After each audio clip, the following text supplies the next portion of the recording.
Dalam surah Al-Isra Allah cakap mutrafiha, punca kejatuhan bagi sesuatu tamadun bila Allah bagi orang mewah dan dia lupa kepada purpose kehidupan dia. Sebab orang suami ke ataupun seorang isteri ke, dia tak buat tugas dia. Pasal dah mewah, duit dah banyak. Jadi itu sebabnya tuan-tuan, kalau tuan-tuan duit banyak, banyak harta, tengok balik tanggungjawab masih buat ke tak.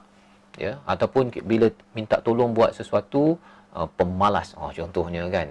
Kalau boleh nak semua orang lain buat dan kita tak isi masa. Salah satu daripada ujian apabila mewah ini, ya, orang itu tidak urus masa dengan baik. Ya, selain daripada nikmat yang dia ada itu, dia tidak urus harta dengan baik. Main beli apa saja yang dia nak. Ya, dia tak tahu bahawa sebenarnya di situ ada hak-hak orang lain. Dia nak tolong orang, tak nak kedekut kan. Itu perkara yang perlu kita jaga. Baik.